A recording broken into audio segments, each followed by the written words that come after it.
Hey, what's going on, everybody? My name is Corey, better known as the Seaman. Now I want to welcome you to another edition of the Seaman's Cinema Sitdown. Oh man, it's been a while since Seaman sat down and dove into a non-spoiler, in-depth review. Been a lot of live reactions lately, certainly in the trailer department, but as well as the movies, and just a little bit of a slow kind of movie swing since last week. But I've been just jam-packed busy trying to get all my stuff done at work and at home before taking off for vacation next Thursday, which I'm so stoked about. And don't worry, man. See, man, he ain't gonna leave you hanging. If I see any movies or there are things to talk about, I will certainly be talking about them with you, and I'll certainly be all over my social media as I'm cruising down the coast to California, going from San Fran to LA. Very, very excited about that. But before we get there, we got some business to handle in the movie world. So you know the drill. Pull up a chair, take a seat. I've been dying to dive into this one, man. BlacKkKlansman. I went and saw this early, actually. I saw it the Monday or Tuesday before it came out, and just absolutely fell in love with this flick, man. For me, this is true return to form for Spike Lee.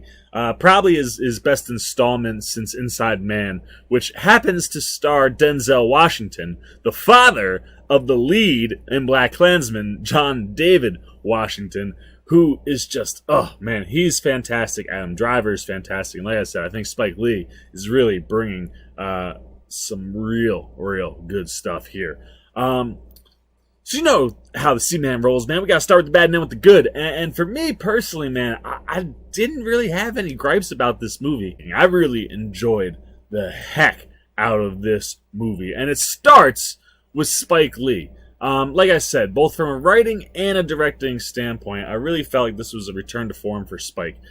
His writing is poignant, it's powerful, it's funny, but it's visceral. And he does everything he needed to do to make this movie work. One of my biggest fears was whether or not he could juggle the entertaining vibe that the trailers were giving with the very, very dark, serious, evil subject matter of the Klan. And from a writing standpoint, he absolutely nails it. I mean, he handles both so well. He's able to deliver this story in a way that's so entertaining and so genuine. And the way in which, Washington handles Ron Stallworth is it makes you laugh at the absurdity of the situations, right? Like the idea of a black man infiltrating the Klan, in the late 70s, early 80s, in and of itself is funny even to a black man. And as he's talking to Klan members and things throughout the movie, Washington plays on that in the office. He calls the guys around when he calls the Klan.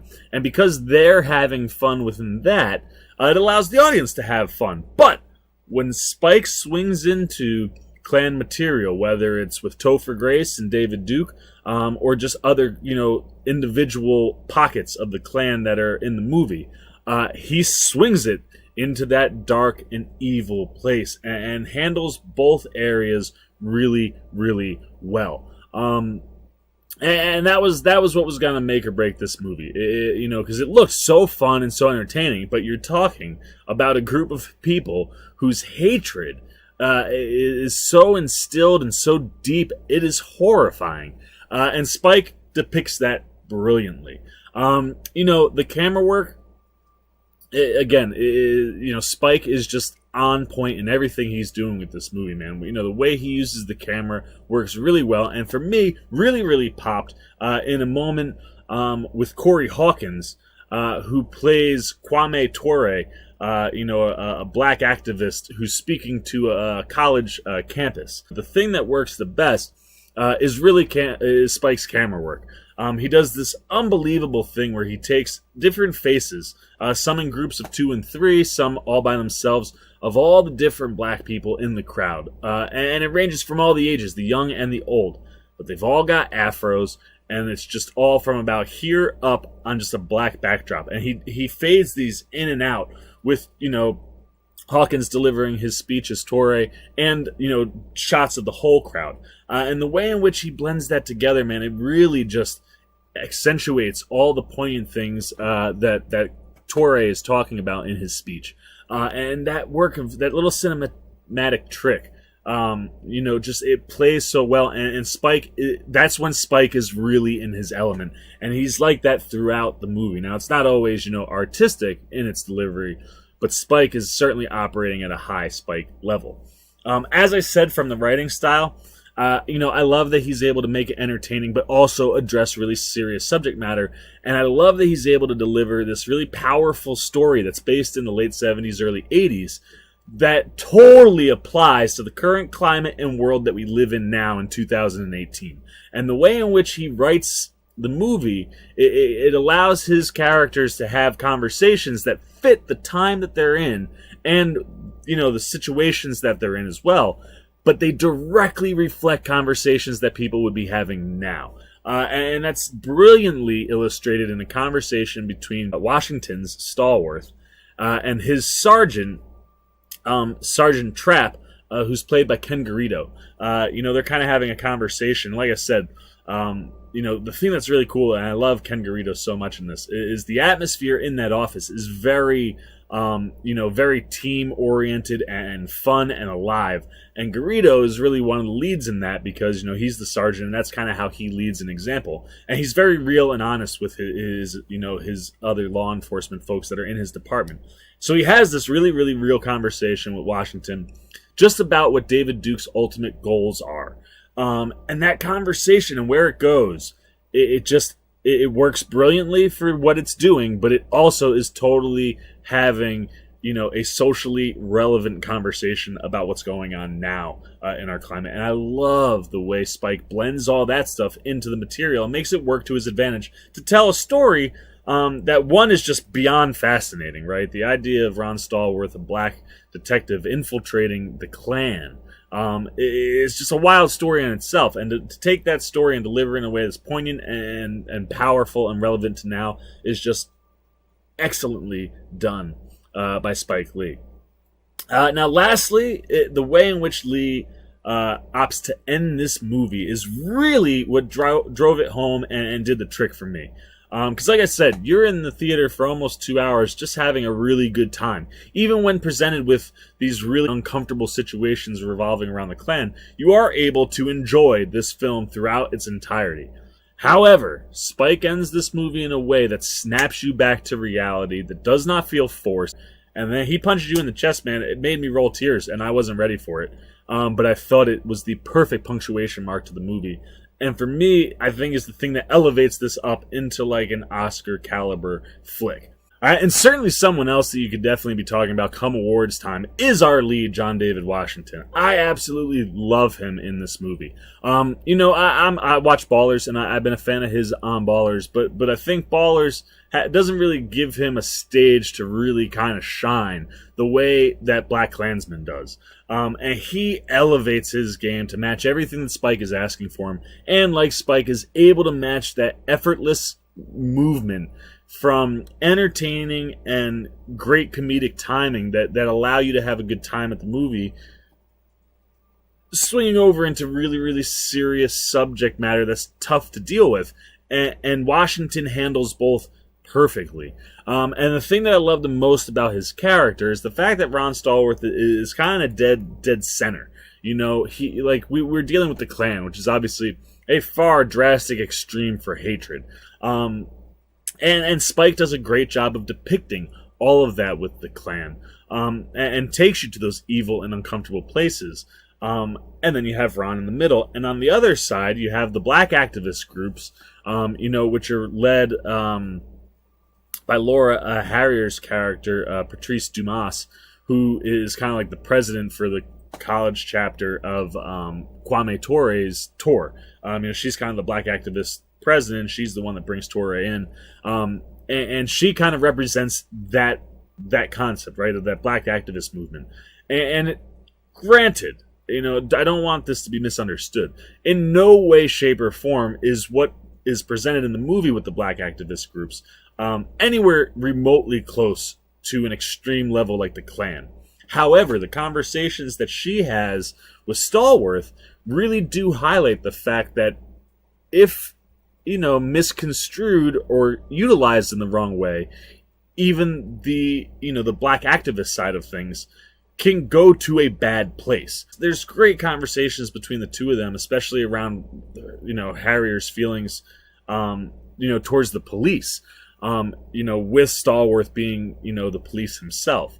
And the way that he walks that line and stays dead center the whole movie, it really is the moral, grounded person and character you need to navigate this world that has people who swing to very extreme sides. And it allows Spike to deliver a lot of intelligent content and conversations that really drive the heart of the movie. And Washington is just the perfect person to deliver and drive that, because he plays the center so well. And it's really, really hard to take your eyes off him. Anytime he is on screen, he just immediately demands your attention. And I love when you see that from a lead. And that was something I was hoping from Washington, because he has that charisma on Ballers. But I was hoping to see that elevated, delivery that really pulls you in. And Washington delivers that without a doubt. And his chemistry with his supporting cast is fantastic. I mentioned his scenes with Laura Harrier's Patrice Dumas, and all those scenes are great. Their chemistry is electric and combative, and it allows for really interesting conversations. The same goes for him and Topher Grace. And Topher Grace plays David Duke in the movie, and their relationship and chemistry on screen is really, really good, and elevates the conversations that he's having with Duke, and just what all of it means. And the way it's presented, anytime they're on screen together, it works really well, to the point that when they have an actual physical encounter in the movie, that scene plays so well because of the tracks laid by both Grace and Washington, and their interactions are great. Not that what they're talking about is great, but from an acting standpoint, their interactions and their chemistry is really, really good. And then, of course, his chemistry with Adam Driver is far and away the best in the movie, and that is the thing that carries the movie.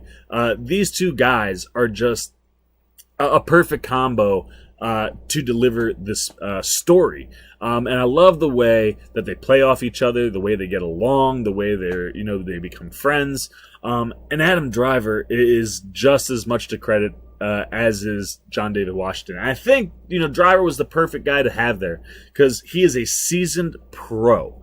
But he is not like an overshadowing name. So it allows Washington to shine and be the lead, while being elevated by really, really good acting from Adam Driver. And his character is so important and crucial to the story in the movie, and the way in which he's delivered, because he plays a Jewish cop.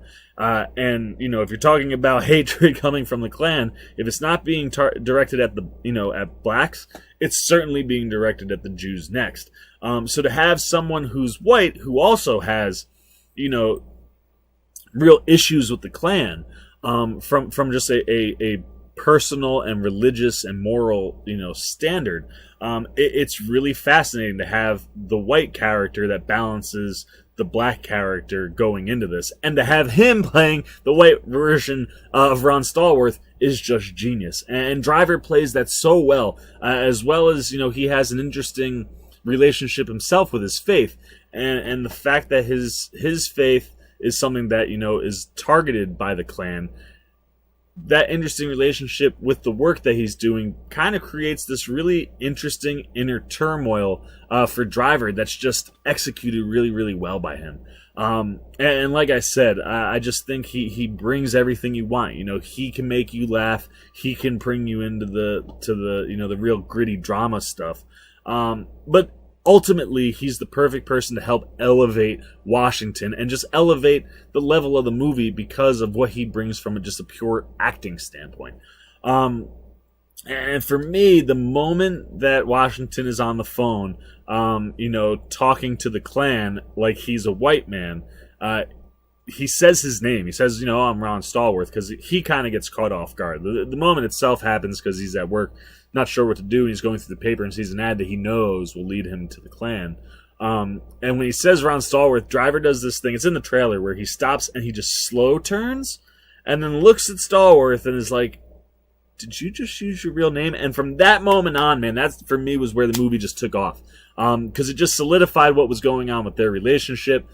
You got a real sense of what this team was going to be like. And from there, the story starts running. Now, with Driver and Washington, Topher Grace, I was surprised.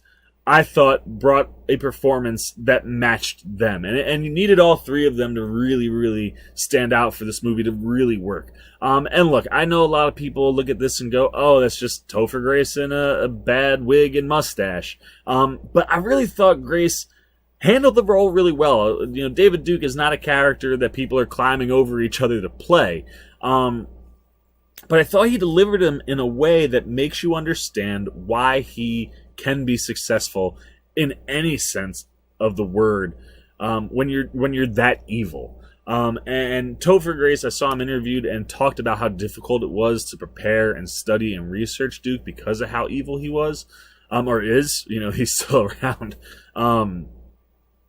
You know, and I thought Grace did such a great job of delivering that in a subtle way, where Duke kind of comes off likable from a conversationalist, and just a talking perspective. And even in interviews that I've seen with Stallworth, he said he's very likable on the phone. He's very likable to talk to until he starts talking about race or hatred.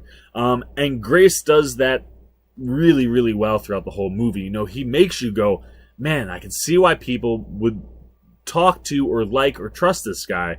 And then when he swings into that really evil hate speech, his demeanor never changes. You know, and occasionally in the movie he does break and snap, and those are executed just as well, and are just as scary. But for me, the subtlety to his evil is even more scary, and Grace delivers that in a really, really, I thought, nuanced and well-played way. As far as the rest of the supporting cast, everybody is really bringing their A game in this movie. Laura Harrier, who I mentioned before, who plays Patrice Dumas, on top of her chemistry with Washington, she is just a firecracker the whole movie. And she brings a really fiery performance, a really dramatic performance. There's a scene that involves like the police that she just executes really, really well. She brings all the fire and passion that you need to someone who is a black activist back in the 80s. And, you know, she just delivers the material in a way that you like her, but at the same time, because you're associating with that moral ground of Washington Center, you're also like, why can't you, like, maybe, you know, like you can see where she could be going wrong. And she plays all of it really, really well. Michael Buscemi, Steve Buscemi's brother, he is oddly looks nothing like his brother, but strangely a lot like his brother. And at the same time, it's weird. But the minute he opens his mouth, you're like, oh, that's definitely a Buscemi. And what's great about Mike Buscemi is he's not Steve, even though he sounds like him. But he has that natural charm and charisma and same comedic timing as his brother. And he provides an excellent supporting character in this movie. An excellent addition to the team of Driver and Washington and Ken Garrido. He's the fourth member that kind of rounds out their group that's doing this investigation into the Klan. And I love his wit and his humor and his timing. But same thing, also handles pulling stuff into the serious ends of the spectrum quite well. As mentioned, Ken Garrido, another guy who does that also really, really well. He can be funny, he can be light, but he can be really serious. And I think he plays an excellent sergeant. On top of those guys, if you go to the Klan side, Jasper Pakanen and Paul Walter Hauser kind of play these really dialed up versions of the Klan. Hauser, very similar to his I, Tonya performance, is kind of that dumb drunk. And that provides some interesting angles into how hate speech is delivered in the movie. Whereas, you know, Pakanen plays that extreme, you know, almost conspiracy type of Klansman who really wants to do evil. You know, even more so than the bigger evil and worse evil than what his group is already doing. And they both bring really nice performances, as does Ryan Eggold, who you would be familiar with from The Blacklist. He plays kind of the leader of his local sect named Walter Breachway, and he delivers, same thing, a really powerful performance of a Klansman who, again, the way in which they approach people, you know, is not outright like in your face, oh my gosh, this is an evil person. They don't go that route. And all of these characters that play on that side bring out just all the different variations of the pure evil that is the Klan. Also mentioned Corey Hawkins, really, really good. I really enjoyed his short performance as Kwame Ture. He really had a captivating presence. The way he delivered his speech sucks you in right away, and it really allows him to deliver an excellent section of exposition, right? All the stuff that Ture is talking about, it just is setting you up for where this movie is going to go and things that you're going to traverse. Along with him, Harry Belafonte shows up in probably the most powerful moment, where he's playing an older black man, who went through, the Jim Crow and the segregation and all of that early racism, and the steps that we took to eliminate that stuff. He's a character who lived through that and tells this unbelievable story to the point where you believe that Harry Belafonte really was involved with the story. It's unbelievable. It feels so genuine, so true. It feels like it's not Harry Belafonte, it's the actual person who lived the story he tells, and that's synced up really, really well with the stuff that the Klan is doing as far as trying to plan an attack. And that's another place where Lee really, really is elevating and operating on really high levels. And what Belafonte does is just such a nice, familiar face to see on screen, and one of the most powerful moments in the movie. Until we get to that end gut check moment from Lee, which I think really is the ultimate exclamation point on the film. So, man, like I said, man, like the acting all around is just, everybody brought their A game. Spike Lee certainly got the best out of all his folks, and even if he wasn't trying to, all his folks were bringing their A games regardless. Across the board, the acting is phenomenal, and like I said, Lee's writing and directing just are so poignant, so relevant, and so well executed that he's able to deliver this very powerful story in a way that can connect with a wide audience. So for me, BlacKkKlansman is excellent, man. It's a must-see. Go check it out. From Spike Lee to what's going on with Adam Driver and John David Washington and the rest of this cast, everything is working in this movie, and it's like I said, it's important, it's relevant, and it's refreshing, and it's so nice to see black film and all sorts of minority films succeeding so well, as we continue to diversify in an even better way than we've seen in the past. With what we're watching on screen, we're getting all these diverse stories, and the way they're all being presented are in ways that a wide audience can accept them, and I love that.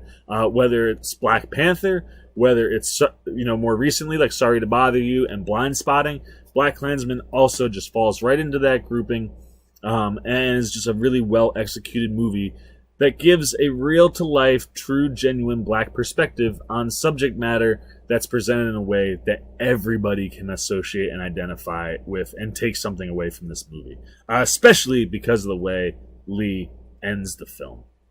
So that's it, man. I loved BlacKkKlansman. That's all I gotta say. So now it's your turn, man. Hit those comments. Let me know what you thought of BlacKkKlansman. Did you like it? Did you not like it? What worked? What didn't? How did you feel Spike was operating? Was this more a true to form Spike, or is he still, not quite where he was in his prime, at the peak? This was peak Spike for me. So let me know if that's what you're thinking. How did you like John David Washington, Adam Driver, this whole cast? Hit all of that in the comments. Let me know what you're thinking. Please keep it spoiler free, or alert people if you're gonna go spoilers. As always, if you enjoyed this video, please give me a thumbs up, and if you're new here, please hit the subscribe button and the little bell so you get alerts every time the C-Man makes a new video. The C-Man's Cinema Sit Down. I'm the C-Man, and I'm signing off. Peace! What's up, everybody? C-Man here, letting you know that the fun doesn't have to stop, man. Hit this video or this video. And if you really haven't yet, hit that subscribe button so you know what's going on.